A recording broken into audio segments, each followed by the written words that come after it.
Assalamu alaikum. I am Dr. Mohammed Idris. Our course is Introduction to Statistics and Probability. The topic is permutation and combination, and this is part 3 of the lecture.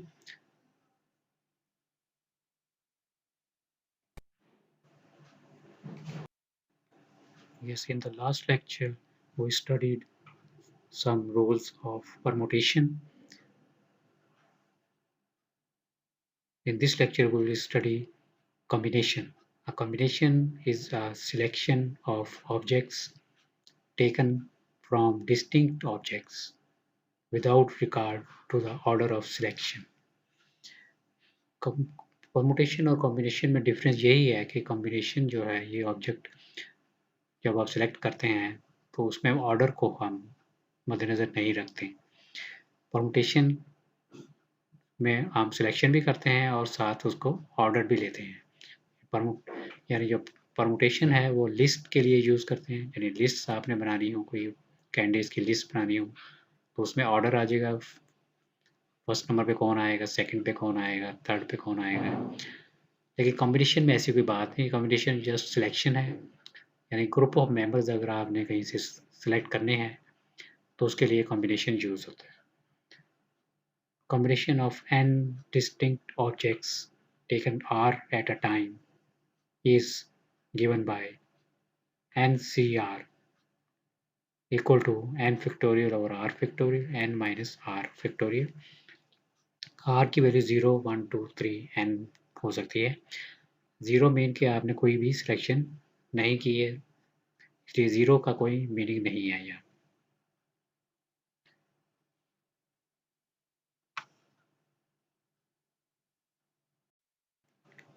Yes, this is the difference between permutation and combination.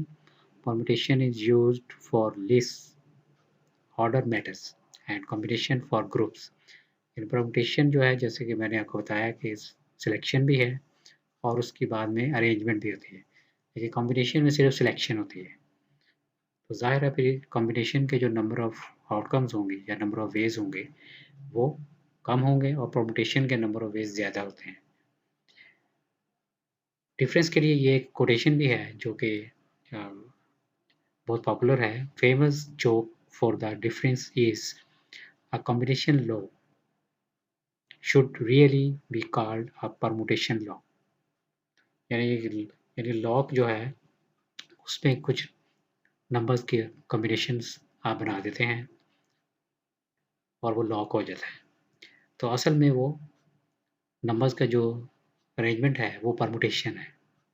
ठीक है, उसको कहते हैं combination है, combination of numbers है, लेकिन असल में वो होता है परमुटेशन है। जब भी नंबर्स की अरेंजमेंट आएगी तो वो परमुटेशन ही होगा, क्योंकि नंबर जब आएंगे तो ऑर्डर जो है वो इम्पोर्टेंट होगा। नंबर को चेंज करने से, नंबर्स का ऑर्डर चेंज करने से जो नंबर है वो चेंज हो जाता है, या डिजिट्स का ऑर्डर चेंज करने से नंबर चेंज हो जाता है। यानी 1 2 या 2 1, 1 2 हो तो 12 बन जाता है और 2 1 हो तो वो 21 बन जाएगा। तो नंबर्स जहाँ भी होंगे वहाँ पे परमुटेशन यूज़ होगा, और जहाँ पे जस्ट सिलेक्शन होगी, वहाँ जहाँ ऑर्डर इम्पोर्टेंट नहीं होगा वहाँ पे हम कॉम्बिनेशन यूज़ करेंगे।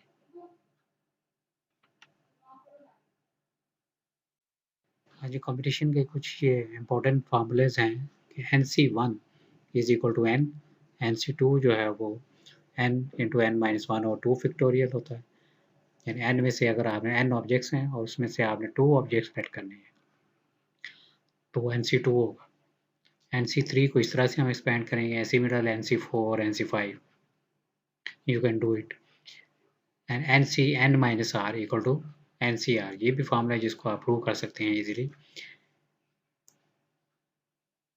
NCr will be equal to NCn minus r, यानी कि अगर 10C4 हो या 10C6 निकालें तो वो सेम आंसर आएगा। 10C4 will be equal to 10 minus 4, तो 10C6 हो जाएगा ना। इट मीन्स 10C4 का आंसर निकालें या 10C6 का निकालें, आंसर सेम आएगा। इसी तरह से 5C2 निकालें या 5C3 निकालें, आंसर सेम आएगा। 6C2 निकालें या 6C4 आप निकालें तो उसका उनका आंसर भी सेम आएगा। इस तरह 12C2 निकालें या 12C10 निकालें, वो भी सेम आंसर आएगा। तो 12 में से 2 ऑब्जेक्ट्स को आप अरेंज करना चाहें या 12 में से 10 ऑब्जेक्ट्स की अरेंजमेंट करें तो वो सेम आएगा। इसी तरह से नेक्स्ट फार्मूला है NC n-1 equal to n,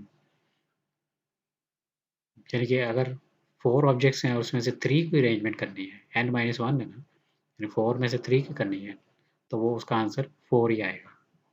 6C5 है तो उसका आंसर 6 ही आएगा। 10C9 है, उसका आंसर 10 ही आएगा। 10C1 का आंसर भी 10C1 का आंसर भी 10 होगा और 10C9 का आंसर भी 10 ही होगा। यानी यानी कि 10 में से आप एक ऑब्जेक्ट को सेलेक्ट करें या 10 में से 9 ऑब्जेक्ट्स को सेलेक्ट करें तो आंसर सेम ही आएगा।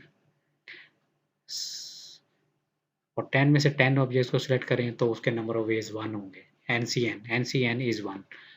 NCN will tell you that 10 objects हैं तो 10 में से 10 को ही सिलेक्ट करें तो आंसर आ जाएगा 1।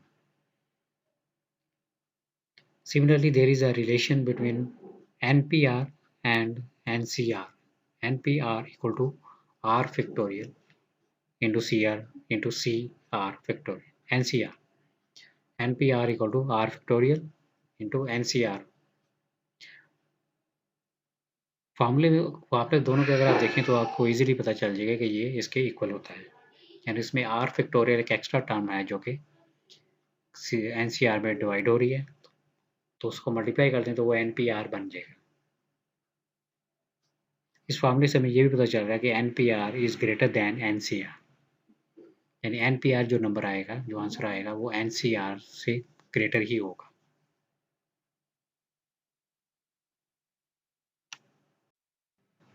कॉम्बिनेशन की एक एप्लीकेशन है बाइनोमियल एक्सपेंशन। बाइनोमियल एक्सपेंशन में जो एक्स वाई वाली टर्म जो है उनके जो कोफिशिएंट्स हैं, यानी एन कोफिशिएंट जो बनेंगे वो NC1 NC2 NC3 यानी कॉम्बिनेशन भी को फॉर्म करेंगे। पहला जो कोफिशिएंट है वो NC0 आएगा, यानी कि वो 1 होगा। सेकंड टर्म में NC1 आ जाएगा, NC2 NC3। तो ये जो भी बाइनोमियल का जो कोफिशिएंट है वो कॉम्बिनेशन के जो नंबर ऑफ वेज हैं उसके इक्वल होता है।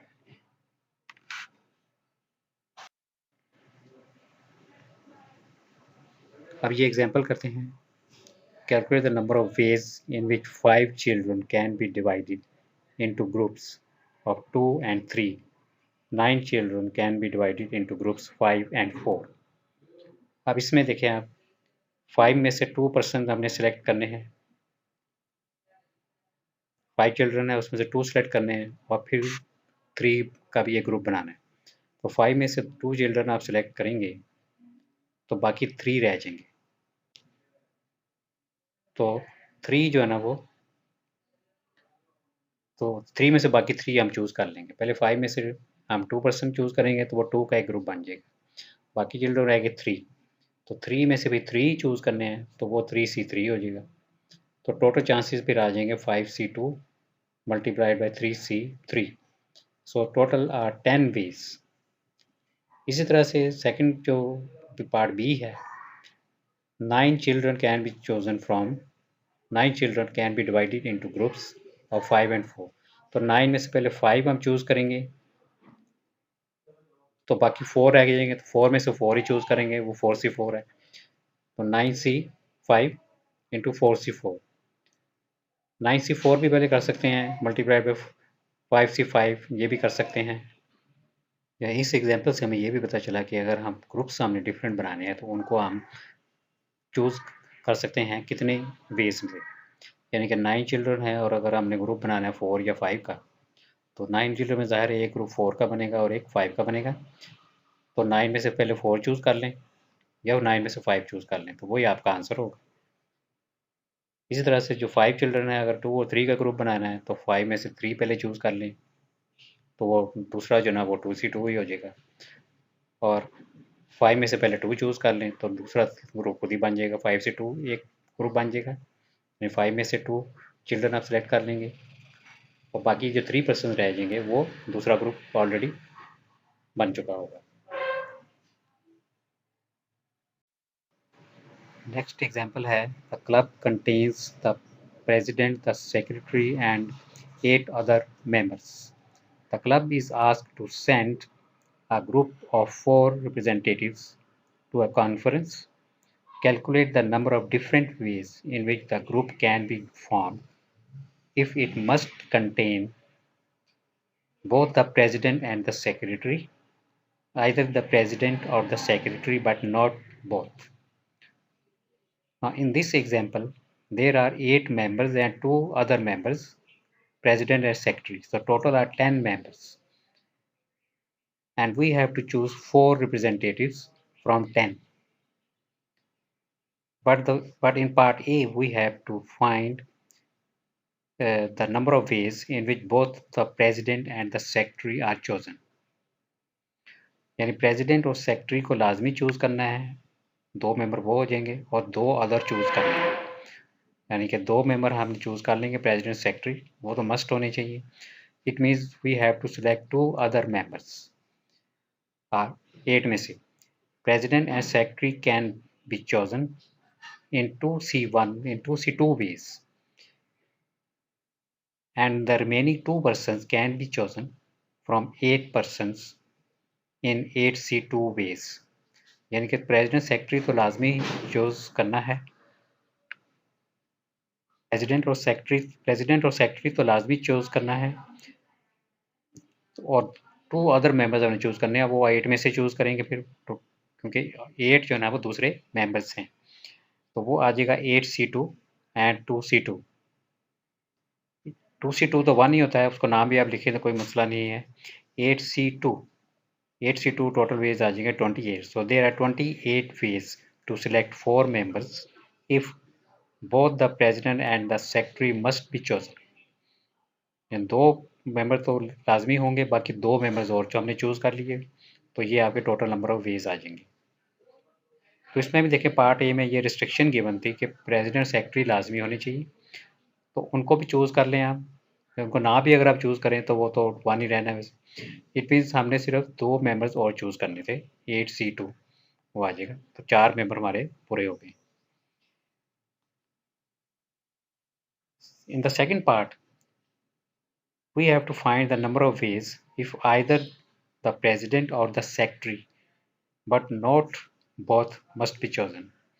यानी कि प्रेसिडेंट अगर होगा तो सेक्रेटरी नहीं होगा, और अगर सेक्रेटरी है तो प्रेसिडेंट नहीं होगा, और वो दोनों भी नहीं होने चाहिए,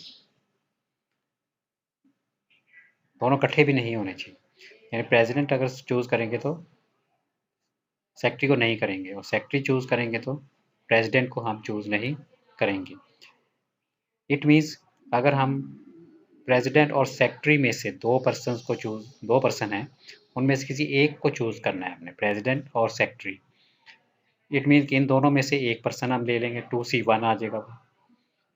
और बाकी जो 8 मेंबर्स हैं उसमें से भी हमें 3 चूज करने पड़ेंगे, क्योंकि टोटल हमने 4 मेंबर चूज करने हैं ना. We have to select total 4 members. 1 member choose करना है प्रेसिडेंट या सेक्रेटरी में से 1 मेंबर, तो वो 2C1 कुछ आ जाएगा आपके पास, और बाकी 3 मेंबर्स और चूज करने हैं, that will be 8C3. Now look at here, 1 person is chosen from the president and the secretary in 2C1 ways. ये प्रेसिडेंट सेक्रेटरी 2 हैं तो उनमें से एक हमने लेना है, दोनों को तो लेना नहीं है, तो वो 2C1 आ जाएगा. Remaining 3 persons can be chosen from 8 person. तो 8 में से बाकी 3 हमने और चूज करने, क्योंकि टोटल हमने 4 रिप्रेजेंटेटिव्स चूज करने. So the total number of veg will be 2C1 into 8C3. So answer will be 112.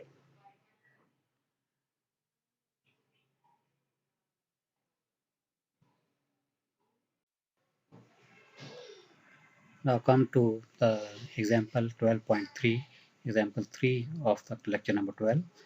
A delegation of 4 people is to be selected from 5 women and 6 men. Find the number of possible delegations if there were no restrictions. There is at least 1 woman. There are at least 2 women. अब इस question में 4 people हमने select करने हैं और total person जो given है 5 women है एंड 6 मैन है. Total it means total persons are 11. So first, in the first part, we have to select 4 persons from 11 persons. 4 people are selected from 4 people will be selected from 11 persons. In the part A, there is no restriction. So one of the men, this is next part, one of the men cannot get along with one of the women. Find the number of delegations which include this particular man or woman, but not both. So in part A, we have to find the number of ways in which 4 people will be selected from 11 persons. So in the first part, we have to select 4 persons out of 11. So the answer will be 11C4. Answer is 330. In the second part, we have to select at least one woman. We know the total number of ways, that is 330 when 4 persons are selected. And now we find the case when no woman is selected. So total minus no woman selected, the answer will be the case when at least one woman is selected.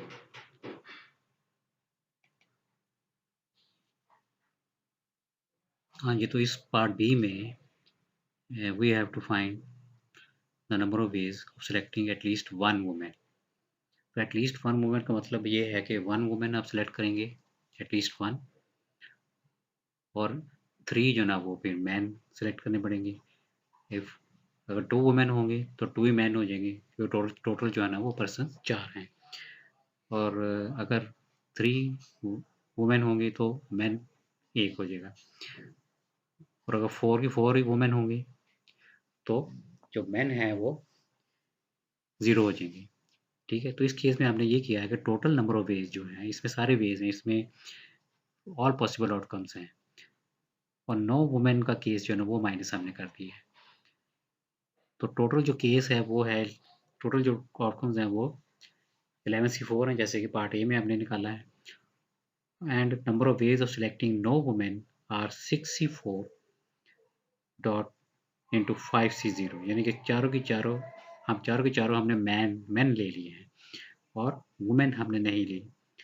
तो ये case अगर total में से minus कर दें तो हमारे पास कौन से केस रह जाएंगे जिसमें सारी वुमेन होंगी, यानी 1 वुमेन हो सकती है उस केस में, वो सारे केसेस आ जाएंगे. 1 वुमेन वाला केस भी आ जाएगा, 2 वुमेन वाला भी आ जाएगा, 3 वुमेन वाला भी आ जाएगा. तो ये हमने निकालना था. एटलीस्ट 1 वुमेन मीन 1 वुमेन और ग्रेटर देन 1 वुमेन.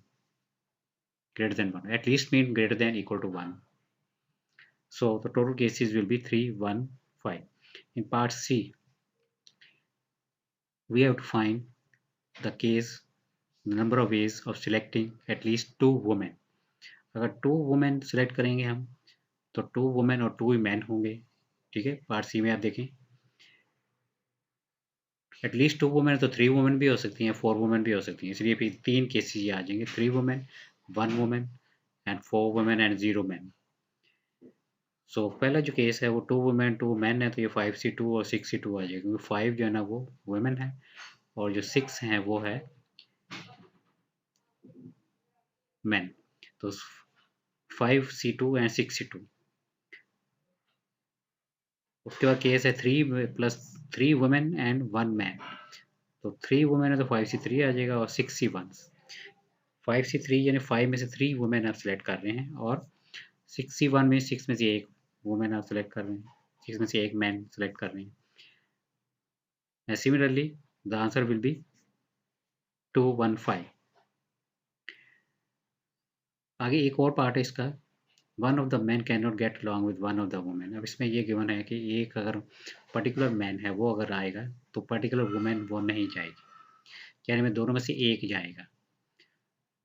तो ये भी लास्ट क्वेश्चन की तरह प्रेसिडेंट सेक्रेटरी वाला, यानी जिसमें से एक, दोनों में से एक पर्सन जाएगा और बाकी हम नंबर ऑफ पर्सन 3 और सिलेक्ट कर लेंगे इसमें, क्योंकि टोटल 4 पर्सन हमने सिलेक्ट करने हैं. तो जो पर्टिकुलर मैन और वुमेन है वो उनमें से कोई एक पर्सन सेलेक्ट कर लेंगे, डेट इज़ 2C1, और इट मीन्स हमने 3 पीपल और 3 पर्सन और सेलेक्ट करने हैं, उन पे कोई रिस्ट्रिक्शन नहीं है। बाकी जो और वो 9 में से हम सेलेक्ट करेंगे, क्योंकि वो 2 पर्टिकुलर जो मैन और वुमेन है उनमें से तो कोई नहीं ना आएगा, इसलिए टोटल पर्सन पीछे रह जाएंगे 9। 11 में से 9 रह गए, तो 9C3 आ जाएगा ये। So answer will be 168। सो ये थे आज का टॉपिक, कॉम्बिनेशन। तो ये 3 लेक्चर्स जो हैं वो हमारे लेक्चर 10, लेक्चर 11 और lecture 12, these are lectures on the topics of permutation and combination.